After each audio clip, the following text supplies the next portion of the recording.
vontade é o meu prazer. Sua vontade é o meu prazer. E que o Senhor possa falar aos nossos corações e nos mostrar o que devemos fazer a partir desta manhã. Nós colocamos nossas vidas em tuas mãos e queremos aprender contigo no nome de Jesus. Digam graças a Deus. Amém? Então podemos cantar, que domingo passado nós ensaiamos. Agora nós vamos cantar para valer. Amém? Ou vocês já estão desanimados? Não? Então vamos embora, hein? Quero ver sacudindo assim, ó. Bonito. É com Jesus. Vamos embora, Bosco? Bosco, vamos embora? Cadê o Glória? Então vamos lá. Quando eu cheguei aqui, meu Senhor já estava. Vamos embora, povo de Deus. Quando eu cheguei aqui, meu Senhor já estava. Aonde? No meio da igreja ele passeava. Por quê? Quando eu cheguei aqui, meu Senhor já estava. Como é que é a igreja? Quando eu cheguei aqui, meu Senhor já estava. Quando eu cheguei aqui, meu Senhor já estava. Aonde? No meio da igreja ele passeava. Por quê? Quando eu cheguei aqui, meu Senhor já estava. Ele não mandou? Ele não mandou, ele não mandou, ele mesmo veio. Olha agora. Veja esta luz, ela é Jesus, está em nosso meio. Ele não mandou, ele não mandou, ele não mandou, ele mesmo veio. Quem é essa luz? Veja esta luz, ela é Jesus, está em nosso meio. Por quê? Quando eu cheguei aqui, meu Senhor já estava. Vambora, tá bonito, hein? Quando eu cheguei aqui, meu Senhor já estava. Aonde que ele estava, igreja? No meio da igreja ele passeava. Por quê? Quando eu cheguei aqui, meu Senhor já estava. Um lindo coral. Um lindo coral de anjos aqui chegou. Vieram acompanhando o meu Senhor. A mesa já está posta e não falta nada. Peraí. Quero ouvir vocês cantarem. Eu acho que estão enganando a gente aqui. Não. O lindo coral de anjos aqui chegou. Vieram acompanhando. Não. Tá fraco demais. Fala assim: Senhor Jesus, me dá força. Eu quero cantar. É pro Senhor. Amém. O lindo coral de anjos aqui chegou.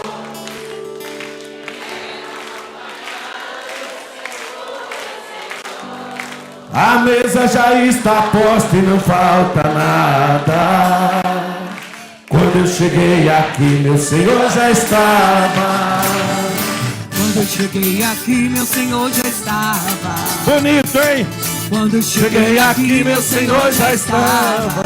Aonde? No meio da igreja ele passeava. É para jogar o sono para fora. Aqui, meu Senhor já estava. É para mandar o desânimo ir embora. Quando eu cheguei aqui, meu Senhor já estava. É para ele que nós cantamos. Quando eu cheguei aqui, meu Senhor já estava. Aonde, povo de Deus? No meio da igreja ele passeava. Quando eu cheguei aqui, meu Senhor já estava. Ele não mandou, ele mesmo veio. Veja essa luz, ela é Jesus, está em nosso meio. De novo. Ele não mandou, ele mesmo veio. Olha, veja essa luz, ela é Jesus, está em nosso meio. Amém. Vamos aqui para a palavra de Deus hoje. Abra sua Bíblia em Êxodo capítulo 10, por favor. Hoje nós vamos terminar aquela sessão que nós começamos de 4 domingos. Nós falamos sobre as estratégias que Satanás utiliza para nos prender. Foi o que ele usou lá no povo de Israel, com o povo de Israel no Egito, e é da mesma forma que ele também faz com a gente hoje. Infelizmente, muito povo de Deus, às vezes aprisionado pelo mal, pelo sofrimento, e em várias áreas. E nós temos que descobrir como que ele trabalha E você não precisa ir lá consultá-lo. Basta você vir nas Escrituras Sagradas e você vai ver exemplos. Você não precisa fazer curso para expulsar demônios, nem para curar doentes. Basta ler a Bíblia. A palavra de Deus ensina. Né? Diz que tem um lugar aí que estão ensinando como é que expulsa demônio. Quer dizer, as pessoas estão cobrando R$50 de cada um. Né? Ensinando como é que expulsa demônio. Jesus ensinou de graça, mas as pessoas não querem aprender, então paga. E pior que tem gente que faz isso, né? Tem gente que vai pagar. Mas o dinheiro é de cada um faz o que quiser. A vida é de cada um responde pela vida que tem. A gente não tem nada a ver, não é porque a língua coça para falar, né?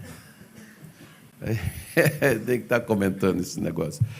Mas abriu a sua Bíblia em Êxodo capítulo 10, versículo de número 24 em diante, diz assim: Então Faraó chamou a Moisés e disse: Ide, servi ao Senhor, somente fiquem vossas ovelhas e vossas vacas.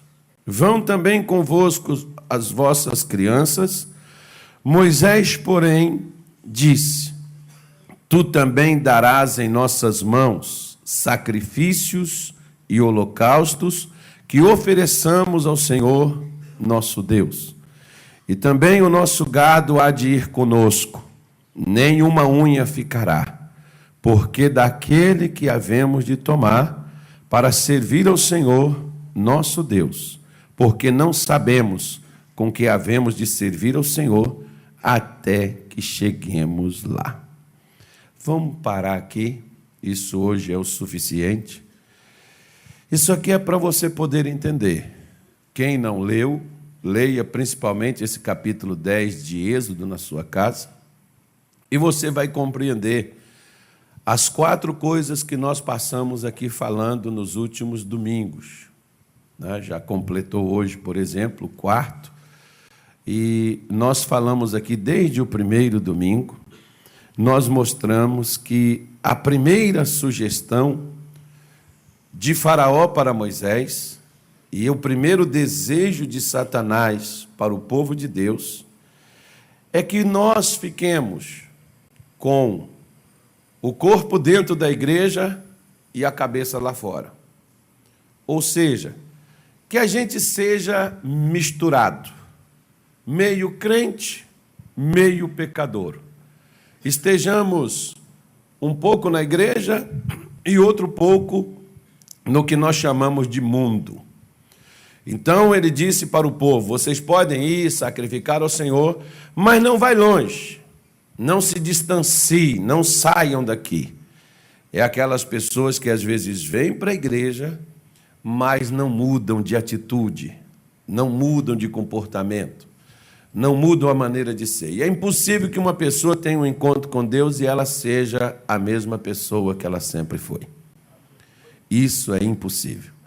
Mas às vezes tem familiares nossos que com razão eles dizem e afirmam: se ser cristão é ser isso, eu prefiro ser o que eu sou. Por causa de quê? Por causa do comportamento de muitos que se intitulam cristãos dentro de casa. Porque você pode ver que o nosso maior desafio para sermos cristãos é dentro do nosso lar. São as pessoas com quem nós mais nos relacionamos. São as pessoas com quem nós mais temos que lidar. E lidar com gente, relacionar com pessoas, não são coisas fáceis. É por isso que, às vezes, muitos preferem um animal, né? De estimação. Porque, às vezes, o animalzinho não fala nada, não reclama, não briga, não ofende, enfim. Mas isso é o gosto de cada um. Mas é o nosso grande desafio. E isso ocorreu lá no Egito. Faraó: vocês podem ir servir a Deus, mas fique aqui no Egito. Ou seja, Satanás não faz conta de que eu venha para a igreja, mas que eu não siga o que na igreja eu aprendo. Eu posso vir, posso estar dentro da casa de Deus, posso participar, posso ser um pastor. Quantos pastores nós, infelizmente, ouvimos falar de besteiras e bobagem que eles andam fazendo na vida como se fossem pessoas que não são de Deus. E o que isso tem a ver? Não tem nada a ver um cargo dentro da casa de Deus. O que tem a ver é o caráter, é o comportamento da pessoa. É a atitude dela, é o comportamento dela, é a maneira dela proceder. Não significa nada que a pessoa esteja 15, 20 anos dentro da igreja. Isso não torna ela um cristão. Isso não torna ela um filho de Deus, porque muitas vezes, como eu já referi, a pessoa pode estar dentro da igreja, mas com a vida que ela tinha lá fora. Muitos até dizem: eu sempre fui assim, eu sempre fiz assim, eu sempre fui dessa forma e eu não vou mudar. Não é porque eu estou na igreja que pastor vai mudar a minha vida. Não, querido, pastor não muda a vida de ninguém. Como eu te disse, às vezes pastor não muda nem a vida dele. Mas o que precisa ser mudado é o nosso proceder em relação ao nosso Deus. Então você vê que ele concordou: vocês podem ir servir a Deus, mas não saia das minhas mãos. Esteja sempre dentro das minhas garras, da minha proteção. Assim também Satanás sugere, e que muitos têm aceitado, permanecer assim. Vem para a igreja, mas permanece daquela mesma forma. Ah, pastor, eu sempre gostei, eu sempre fiz, eu não vejo mal nisso. Infelizmente, às vezes, essa é a desculpa que muitos dão. Mas a decisão é de cada um, porque quando ele propôs isso, Moisés não aceitou. Moisés permaneceu irredutível na sua decisão que ele havia tomado e que eles deveriam sair do Egito para adorar a Deus. Você pode ver, por exemplo, que uma das coisas que Deus procura no mundo hoje está em falta. Por que está em falta? Porque ele está procurando. Quando a demanda é grande, você não precisa procurar, tem em todo lugar. Agora, quando a demanda é pequena, você tem que caçar, você tem que sair, você tem que ver onde é que você encontra. E a Bíblia Sagrada diz que Deus procura. O que ele procura? Verdadeiros adoradores. Deus procura. Por que ele procura? Porque é pouco. Por isso que ele procura.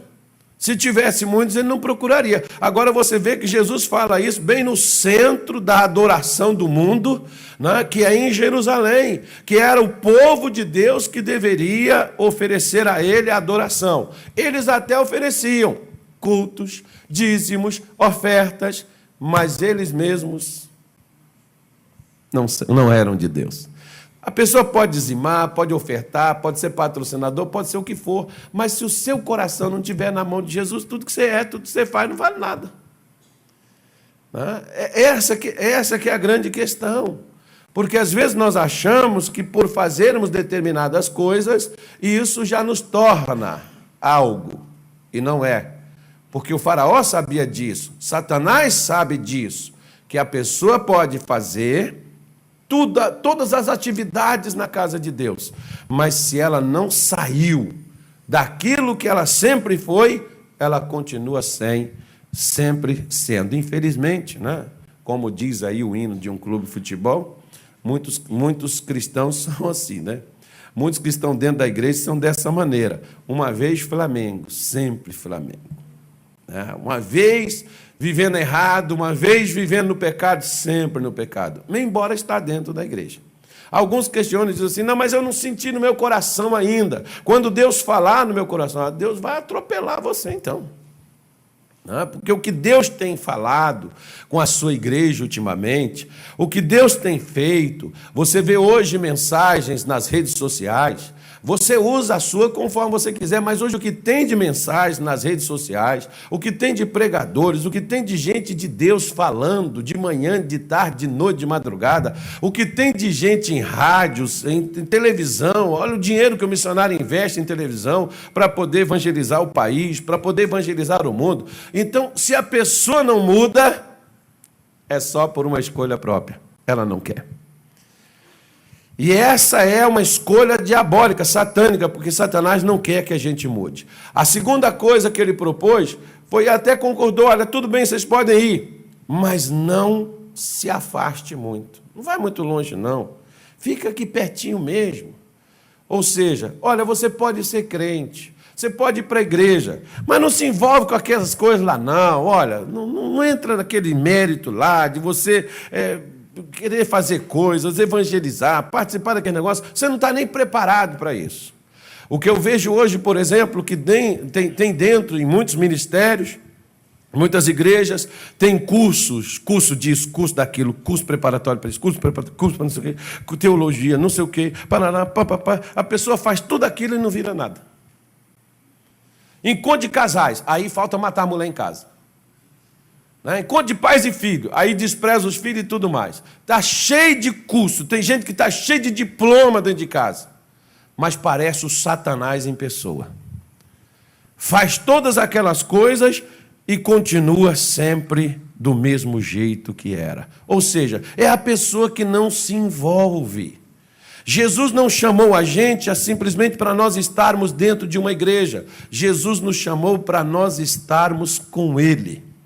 Se você pegar, por exemplo, os discípulos que Jesus escolheu, a palavra de Deus mostra claramente que diz assim: e escolheu 12 para que estivessem com Ele. Você pode ver, por exemplo, que em João 6, a palavra de Deus é clara quando ele afirma: aquele que comer da minha carne e beber do meu sangue permanece em mim e eu permaneço nele. Do que Jesus está falando? Relacionamento. Como é que pode, por exemplo, um homem casar com uma mulher, ele mora na casa do pai e a mulher mora lá na casa da mãe? E os dois são casados. Aí ele volta para a casa do pai e ela fica lá na casa da mãe. Que casamento é esse? O meu pai, ele dizia, quando você casa, você quer casa. Ou seja, você casou, você tem que ter uma casa para você. Você tem que ter um lugar para você. Porque é ali que você vai construir o seu relacionamento. É ali que você vai construir o seu lar, ali que você vai construir sua família. Da mesma forma, nós recebemos Jesus, aceitamos Jesus como Senhor e Salvador, nós precisamos nos relacionar com Ele. E não é aquele relacionamento superficial, não é aquele relacionamento só como tem os crentes 6 horas. Quais são os crentes 6 horas? Eles sempre estão dizendo para os outros: vocês oram por mim, vocês oram por mim, vocês oram por mim. Ora, se alguém pode orar por mim, não seria melhor eu pegar uma pessoa que saiba orar e dizer para ela: me ensina a oração? Você pode me ensinar a fazer orações? Porque você tem que ter um relacionamento pessoal com Jesus. Nós precisamos ter. Eu costumo dizer, quando falo sobre isso, Deus não tem neto, Deus só tem filho. Aleluia. Ah, pastor, minha mãe é crente, meu pai é pastor, tá? E você é o quê? Eu sou o quê? Porque nós precisamos nos relacionar. Deus quer um relacionamento pessoal. E não há como se relacionar com Deus estando no mundo. Não havia como Israel se relacionar com Deus estando no Egito. Tinha que sair de lá. É da mesma forma que nós também temos que fazer. E domingo passado eu falei sobre a terceira coisa. Bom, você quebrou as 2 primeiras barreiras, aí vem a segunda. Quer dizer, tá bom. Já que você vai, já que não tem jeito, já que você vai servir mesmo o homem lá de cima, então é o seguinte: vou segurar a sua família, porque assim eu ainda continuo dentro da sua vida. Não diretamente, mas de uma forma indireta. Sabe por que Satanás faz tanta pressão sobre a família? É justamente para nos tornar infelizes. Se você é um homem de Deus, se você é uma mulher de Deus, e você olha para dentro da sua casa, e você vê a sua família escravizada pelo pecado, você vê a sua família escravizada pela miséria, você vê a sua família dominada pelo mal, será que você consegue ser feliz assim? Tem gente que diz: ah, pastor, e é problema deles, porque eu já falei de Jesus para eles. Se eles não querem Jesus, eu não quero nem saber. Como um dia, por exemplo, o cidadão virou para mim e disse assim: pastor, eu queria que o senhor orasse por mim, porque eu vou fazer uma missão, eu vou evangelizar lá na África. Você vai para a África, irmão? Vou. O que você vai fazer lá? Ah, vou pregar o evangelho. Eu olhei para ele e perguntei: como é que está a sua casa? Quantos da sua família já tem Jesus? Ele virou para mim e disse: ah, mas eu prego para eles, mas eles não querem nada, então também você vai pregar para os africanos. Se eles não quiserem nada, você também vai largar eles para lá. Você vai abandoná-los? Porque às vezes nós somos assim, pegou, pegou, não pegou, largou. Você acha que Satanás vai querer soltar a sua família só com 2 ou 3 palavras? Você acha que ele vai querer me soltar, vai soltar você só por causa de 2 ou 3 cultos?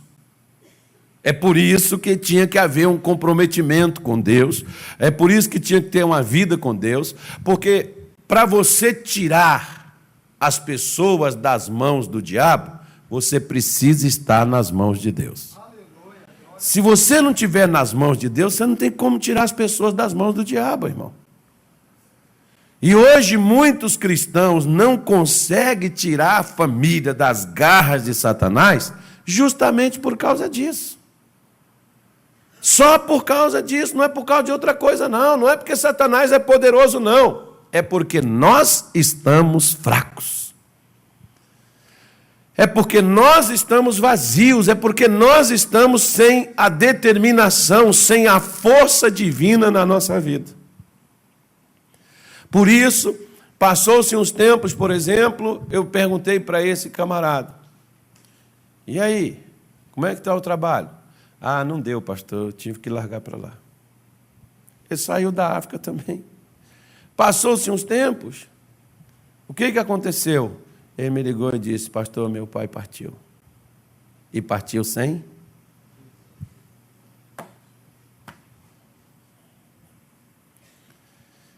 Irmãos, preste atenção.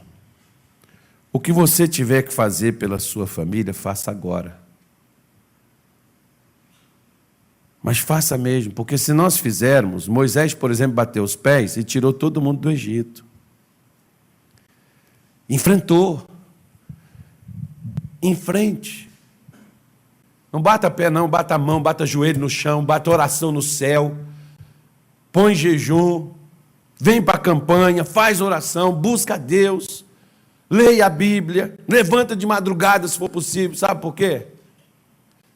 Porque depois você vai ficar profundamente arrependido de não ter feito pela sua casa aquilo que você deveria ter feito. Eu já vi muitas pessoas chorarem na hora do enterro do familiar. Poxa, eu podia ter ligado mais para ele. Eu podia ter falado com ele. Eu podia ter visitado ele. Eu podia ter ido com ele. Mas não foi. Isso é a culpa. Aquela pessoa que mais chora no enterro é aquela que mais não se preocupou com aquele familiar. É dor, exatamente, não é por causa do apego. Sabe por quê? Porque aquele filho que esteve do lado do pai, que esteve do lado da mãe, que cuidou, que amou, que serviu, que honrou, ele disse, como foi lindo o nosso relacionamento, aproveitei tudo.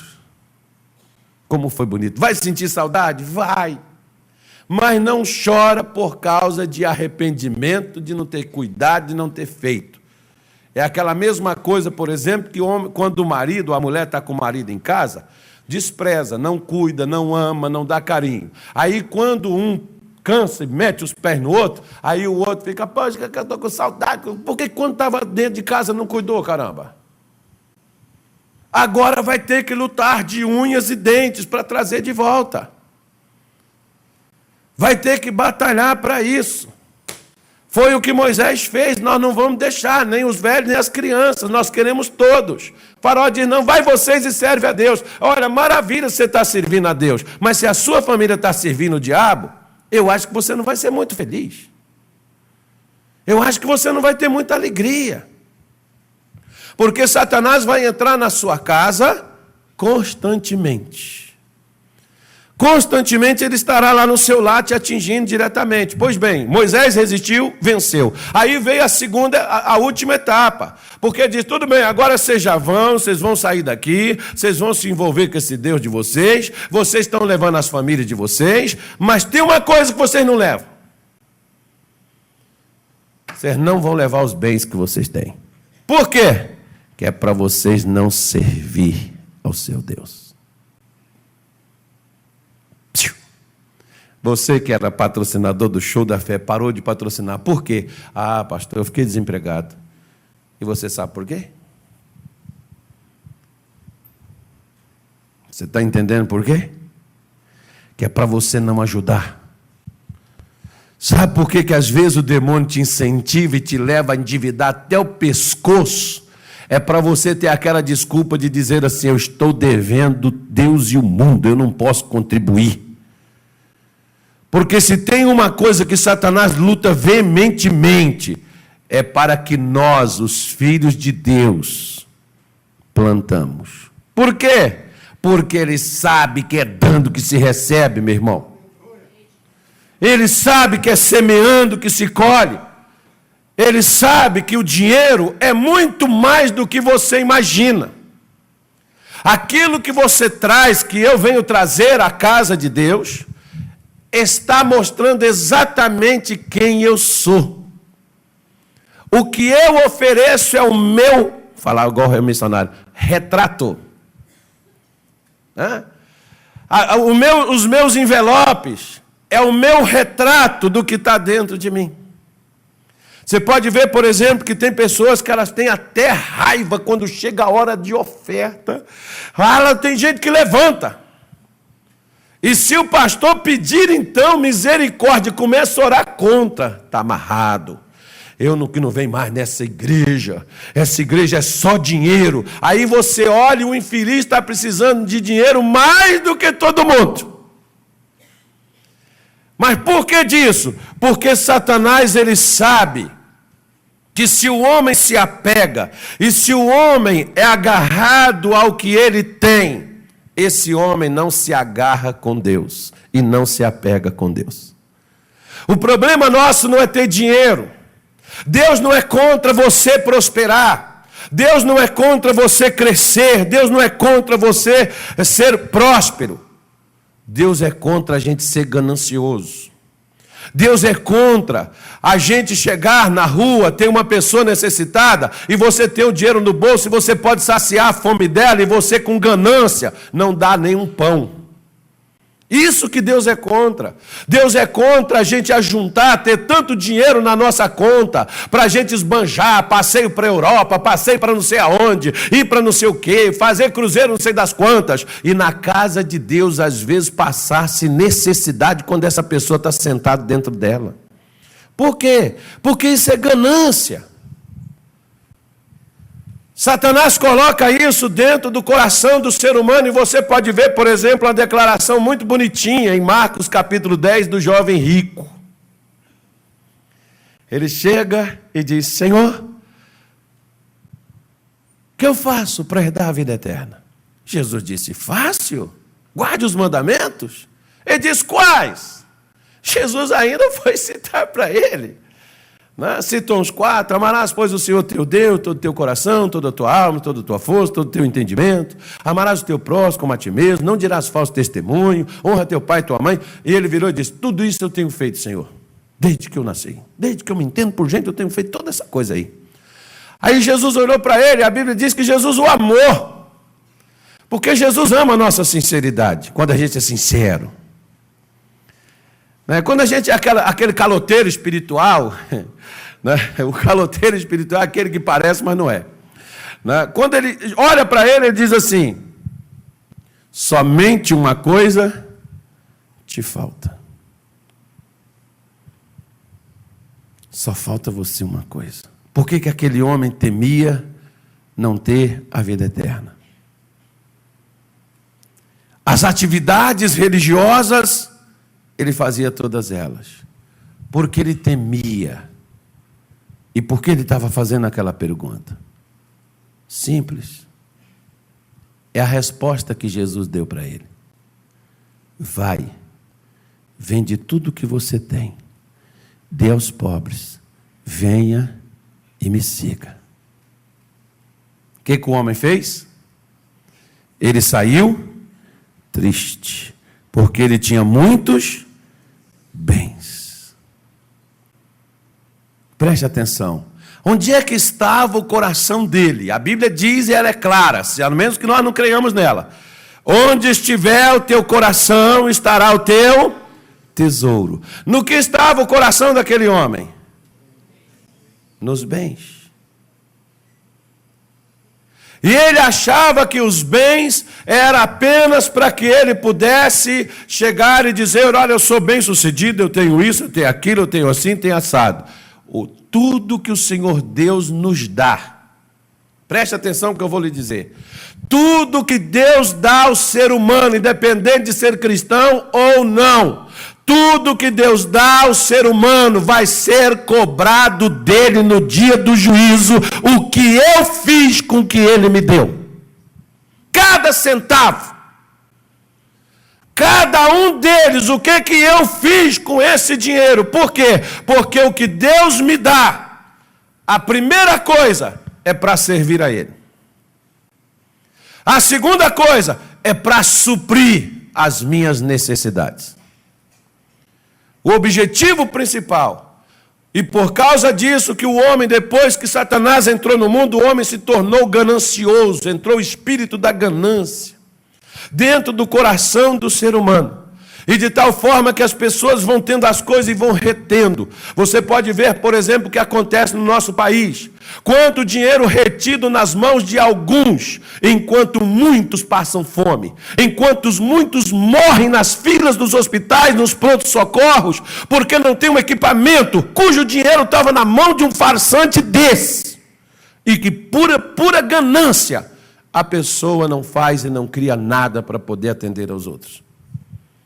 É isso que Deus é contra, porque o que Deus me dá, Ele me dá até por uma forma para me mostrar quem é que eu sou. Porque não se adora a Deus só com aleluia, glória, fala em línguas. Nós adoramos a Deus quando você traz o dízimo, quando você traz as suas ofertas, é um ato de adoração.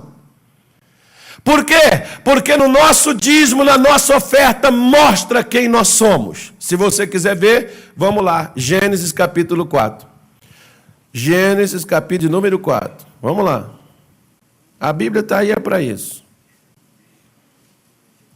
Tem gente que não gosta de ouvir essas coisas. Não, mas eu não estou aqui para ninguém gostar, não. Estou aqui para ensinar quem quer ouvir. Diz assim, olha, Gênesis capítulo 4, posso ler? Posso? Diz assim, olha, versículo 2: E teve mais a seu irmão Abel, e Abel foi pastor de ovelhas, e Caim foi lavrador da terra. E aconteceu ao cabo de dias, que Caim trouxe do fruto da terra uma oferta ao Senhor. E Abel também trouxe dos primogênitos das suas ovelhas e da sua gordura. A palavra gordura aqui é riqueza, tá, irmão? Quando você vê essa palavra na Bíblia, não é picanha, não, assim, aquele contrafilé, aquela capa. É riqueza mesmo. Você vê a palavra gordura, está falando de dinheiro, ó, cacauzinho. E diz aqui, olha, e atentou o Senhor para Abel e para a sua oferta, mas para Caim e para a sua oferta não atentou. Interessante, né? Tem pastor que diz assim: Deus não olhou para a oferta de Caim porque era mato. Deus não olhou para a oferta de Caim porque eram coisas do campo. Mas quantas coisas do campo nós utilizamos na nossa casa e não abrimos mão dela? Quer dizer que elas não prestam? Você prestou atenção no que nós lemos? Por que Deus não recebeu a oferta de Caim? Preste atenção. Aqui diz aqui, olha, versículo 4. Vamos falar primeiro de Abel. Abel também trouxe dos primogênitos das suas ovelhas e da sua gordura. Ou seja, na hora que Abel recebeu os cabritos, as ovelhas nasceram, os animaizinhos começou a reproduzir, e ele começou a prosperar, o que Abel fez? Ele disse: gente do céu, não é que Deus está me abençoando? A palavra primícia significa primeiro. Antes de Abel pegar um cordeirinho, tirar ali alguma coisinha para ele, fazer um assadinho, antes de Abel pegar alguma coisa e comer, utilizar para si, Abel levou em consideração quem o deu. Ele vai lá, retira e oferta a Deus. Tem crente que diz assim: pastor, eu não posso ofertar porque o meu dinheiro não deu. Se tivesse sobrado, eu daria. O meu pastor fazia uma pergunta assim, o pastor Luiz Fernando. Eu chegava na igreja e parece que o pastor sabia. O pastor não sabia, mas Deus sabia. E Deus estava querendo me ensinar a ser ofertante. Eu chegava e o pastor dizia assim: irmão, eu quero tantas pessoas aqui para dar X. E pedia, ninguém dava. Aí, só que aquele negócio eu tinha compromisso com ele. E eu dizia: eu não tenho, porque o que eu tenho eu não posso. Ok. Mas vamos só pensar numa hipótese. Ao sair da porta da igreja, dá um raio, puf, e eu, o que vai adiantar esse negócio no meu bolso?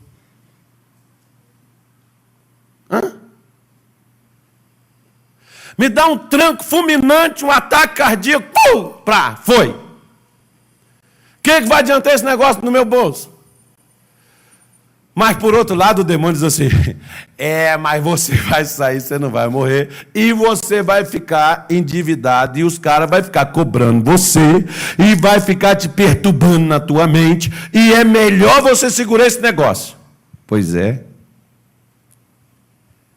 E aí nós vamos e retemos, seguramos. Quando melhorar, pastor, aí eu vou dar. Aí o pastor perguntava assim: irmãos, quem aqui tivesse, daria? Aí eu levantava a minha mão. Eu. E o pastor dizia assim: sabe por que vocês não têm? Não, senhor.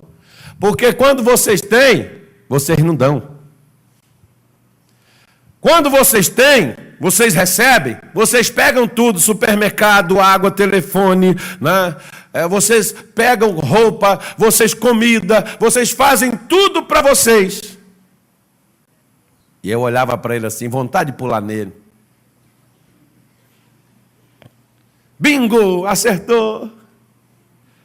Mas, pastor, é porque eu tenho que cuidar, é porque eu tenho a necessidade, pastor. Há uma necessidade também, de quê? De ofertar a Deus.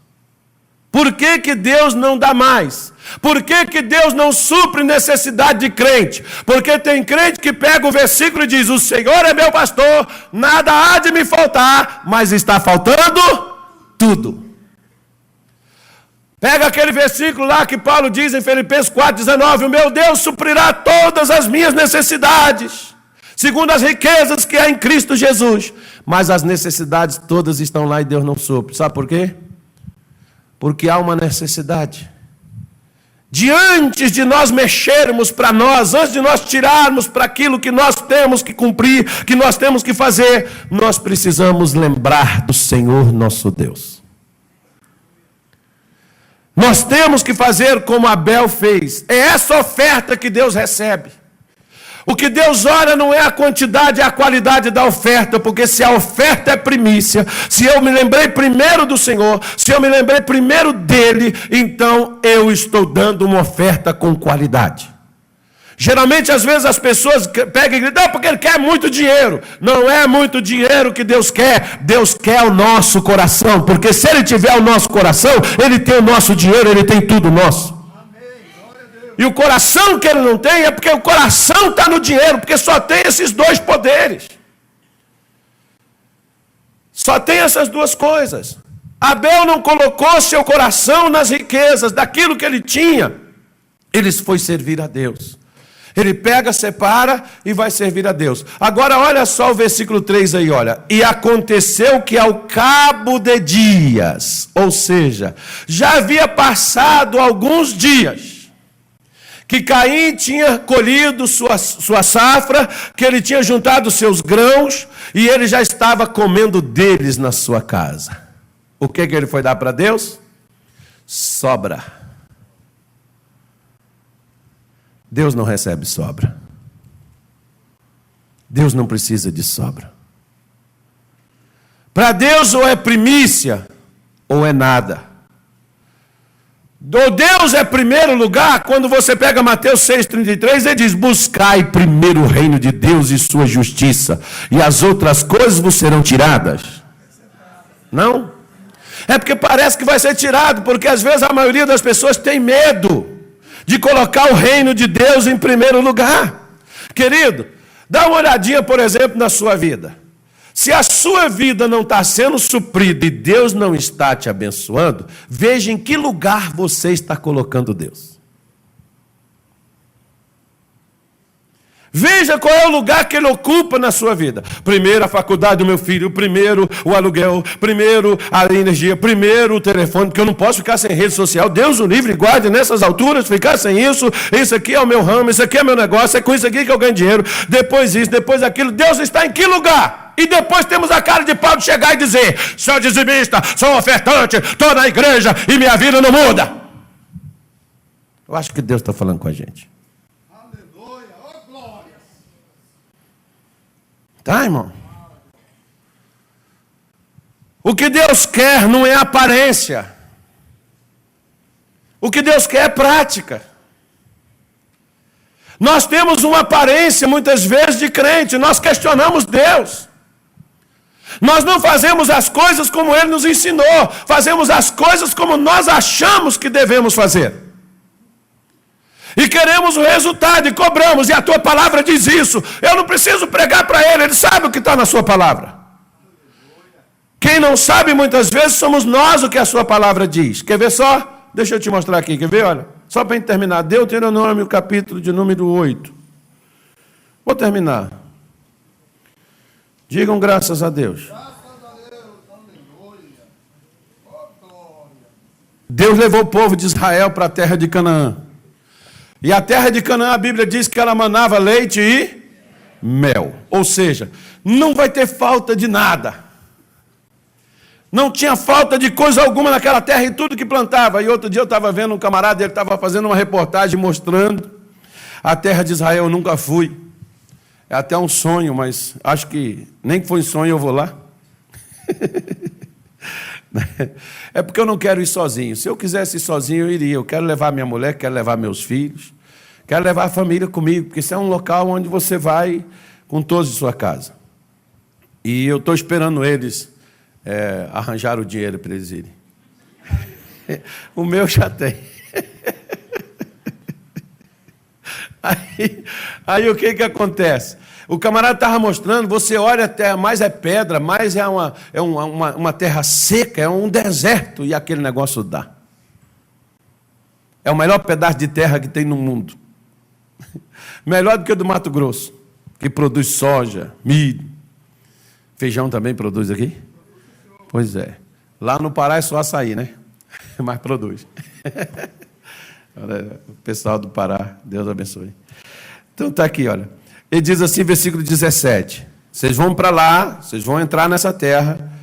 E na hora que vocês entrarem, ele diz assim: e não digas no teu coração, a minha força e a fortaleza de meu braço me adquiriram este poder. Existem traduções bíblicas que o poder aqui está traduzido como riquezas. Não é o seu braço. Eu fiz faculdade, eu tive uma ideia, eu formei um negócio, eu criei um escritório, eu criei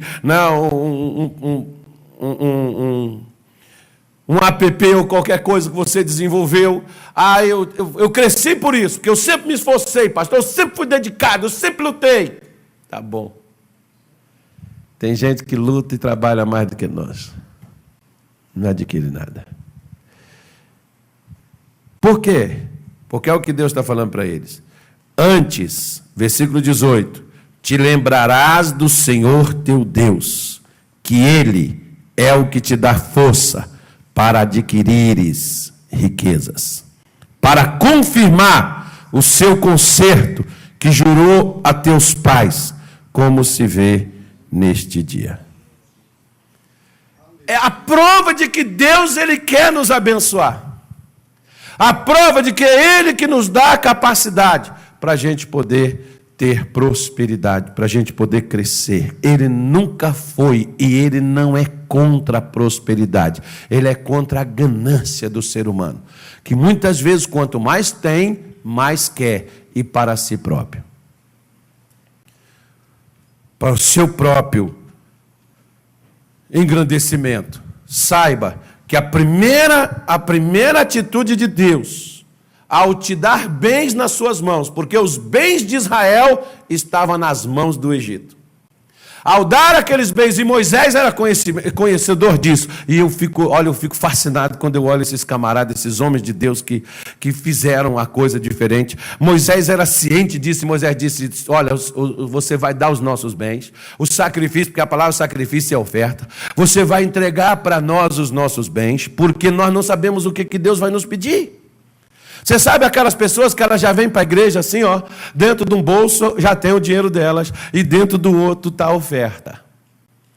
Tem pessoas, diga graças a Deus, aqui em Cuiabá não tem gente assim.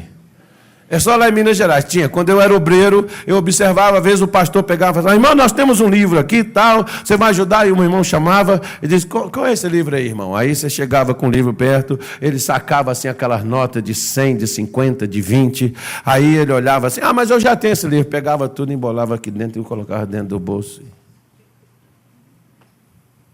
Eu ficava olhando aquilo e eu dizia, Jesus amado.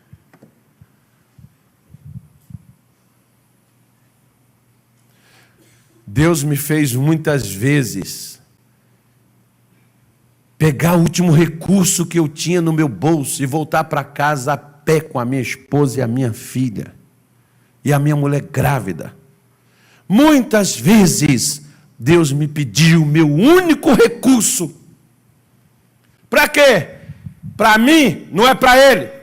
Para mim, saber onde é que eu coloco Ele na minha vida. Quantas vezes pegar o último recurso que tinha, está aqui. Quantas vezes, porque já tinha pego o primeiro. Aprendi em 92, em agosto de 92. Desde aquele dia, eu aprendi isso e sempre falei com a minha esposa, não mexe, na hora que receber. Não tira para comida, não paga nada, deixa sem pagar, se não der para pagar. Mas a primeira coisa para tirar, tira o que é do Senhor. Tira a oferta que nós temos, o voto que nós temos com Deus, que não precisa pastor dizer para a gente quem tem que fazer o voto. Desde 1992, quando eu me converti. Desde lá até aqui, eu nunca parei de fazer. Sabe por quê, irmão? Porque eu sei que é Deus que me dá a condição de adquirir tudo que eu tenho. Eu posso cantar igual o irmão Lázaro. Tudo que eu tenho foi Deus que me deu. Foi Deus que me deu. Tudo que eu tenho foi Deus que me deu. Pois é. E é Ele que nos dá. Agora, se Ele nos dá, como é que na hora que Ele nos dá, nós damos para Ele sobra? Ele nos dá o sustento. Nós não temos coragem de devolver para Ele 10%. E Ele nos protege, Ele guarda nós, guarda a nossa casa. Ele nos abençoa, Ele nos dá saúde. E nós não temos coragem de confiar a Ele 10% do que nós recebemos dEle. Como eu te disse, todo ser humano vai dar conta de cada centavo de tudo que Deus deu para ele. Todos. Mas tem gente que não dá, pastor. Tem gente que não faz. Não seja essa gente que não faz. Aliás, a palavra de Deus está aí. Essa é a palavra de hoje. Uma coisa para você ter ciência. Satanás não quer que você oferte na casa de Deus. Porque Satanás crê na oferta. Ele acredita que quando a pessoa oferta, Deus abençoa ela. Deus abençoa ela. Ele sabe disso. Por isso que ele luta para a gente não fazer. Não faça. Não dê. Segura. Você precisa. Você tem conta para pagar. Você tem coisa para fazer. Irmão, nunca deixe Satanás encher o seu coração. Porque ele enche. Safira e Ananias eram cristãos que haviam se convertido. Haviam se tornado homens e mulheres de Deus. Mas ele foi lá e vendeu a propriedade. Chegou lá e disse, Safira, guarda esse, porque vai que esse negócio de dar não funciona. Guarda a metade. Aí nós vamos dizer para Pedro que foi só isso aqui. Aí Safira chega lá, Ananias chega lá primeiro, né, e diz aqui, olha, está aqui, Pedro. Vendemos a propriedade e viemos trazer. Está tudo aqui. Ele podia falar, Pedro, nós vendemos e trouxemos a metade. Era dele. Você só dá para Deus o que você quer oferecer. Porque não é só, pastor, então eu tenho que dar, porque eu tenho que dar, porque eu tenho que dar, porque senão eu vou para o inferno. Não, guarda seu dinheiro. Você não tem que dar para Deus por medo, você tem que dar a Deus por fé. Você tem que dar a Deus por amor, você tem que dar a Deus com alegria. Tem gente que quando dá uma oferta na igreja, ai meu Deus, deixa eu ver, dava para pagar esse dinheiro que eu dei aqui, dava para pagar isso, pagar aquilo. Não dá não, irmão, fica com esse dinheiro e paga esse negócio aí. Porque daqui a pouco você vai culpar Deus da sua situação. Não dá nada não. Porque o que nós damos para Deus, nós devemos dar por amor. Paulo diz, que adianta eu distribuir minha fortuna com os pobres se não tiver amor? Que adianta eu sofrer, padecer, se não tiver amor? Não adianta nada. Tudo está relacionado ao amor, ao apego. A gente tem que ser mais apegado a Deus do que o que tem. Aí ele vem e diz, está aqui, Pedro. Pedro olhou para ele e disse assim, Ananias, por que você deixou Satanás encher seu coração? Você vendendo, ela não era sua? Ela não estava no seu poder? Por que você está fazendo isso, Ananias? Ananias é aquele tipo de pessoa. Vou dar para todo mundo ver que eu estou dando. Eu vou dar porque todo mundo está dando, né? Aí eu fico sem graça de não dar. Aí as pessoas vão olhar para mim, né? Ainda mais que tem naquelas igrejas, quando todo mundo conhece todo mundo, né? Aí a pessoa diz, irmão, você é rico, você tem dinheiro, você pode ajudar. E a pessoa fica constrangida, eu vou ter que fazer alguma coisa, né? Mais ou menos assim. E Ananias disse, ele disse para Ananias, Ananias, não tinha problema, é seu, você não precisava fazer nada. Ficava com isso aí, guardasse para você. Você não precisava fazer. Agora, está vendo aqueles homens ali? Estou vendo. Eles vão te enterrar. Chega, Safira. E aí, Safira, tudo bem? Pai, shalom, shalom. Adonai, né? Shalom Adonai, Elohim, Sebaiô. Safira, tudo bem? Tudo bem, graças a Deus, irmão Pedro. Como é que foi a propriedade lá? Nós vendemos por tanto. Safira, está vendo aqueles homens ali? Estou vendo. Eles enterraram o teu marido, vão enterrar você também. Eita, irmão, presta atenção. O cemitério era atrás da igreja. Já pensou se tivesse um cemitério atrás da igreja?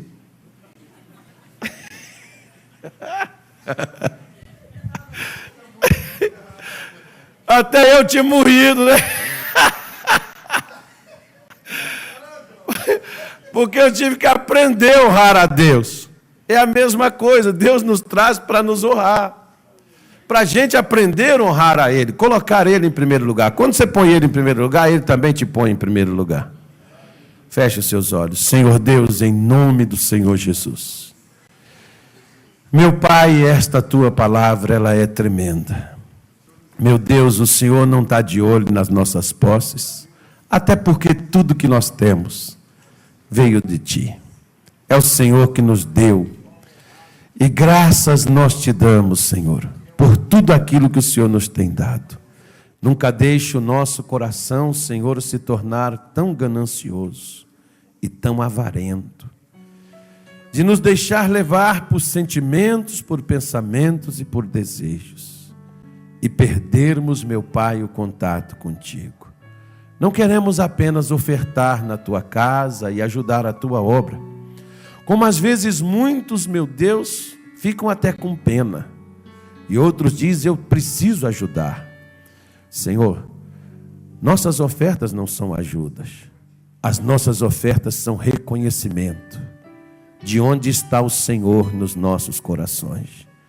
Por isso, meu Deus, nesta manhã de hoje eu oro e eu te peço, abençoa, Senhor, a cada dizimista nesta casa, a cada ofertante, e que a gente tenha o temor como Abel, que reconheceu, Senhor, que todas aquelas ovelhas que reproduziram foi por causa de Tua bênção.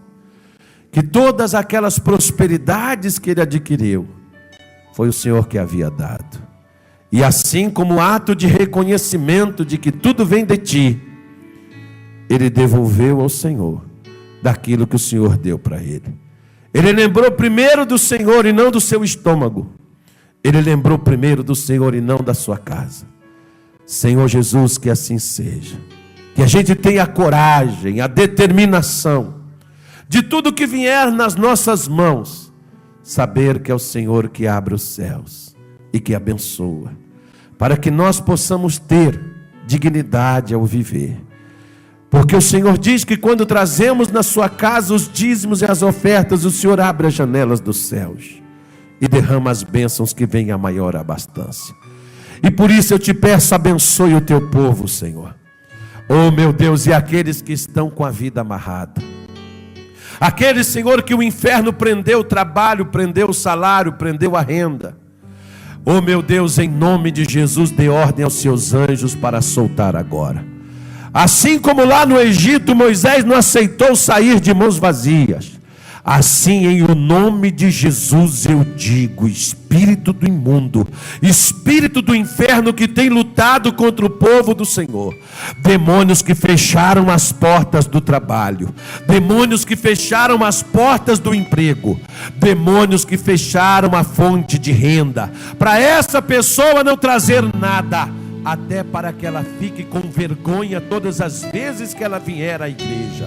Eu estou te ordenando como ministro da palavra de Deus: solte a fonte de renda do povo do Senhor, solte a fonte de renda dos dizimistas, dos ofertantes desta obra, neste ministério. Você não vai mais prender, eu te proíbo em nome de Jesus, porque tudo que esta mulher e este homem desejaram oferecer ao Senhor, eles assim o farão, e você não vai mais prender. Eu amaldiçoo toda a sua obra e todo o seu mal dentro desta empresa, dentro desta casa, dentro da fonte de renda desta mulher e deste homem. Em nome de Jesus, espírito de miséria, espírito que fechou os caminhos, que bateu no peito e disse: não vai prosperar, não vai crescer, não vai ter renda, eu te ordeno, saia. Se eu sou homem de Deus, esta mulher vai prosperar. Se eu sou homem de Deus, esse homem vai crescer de hoje em diante,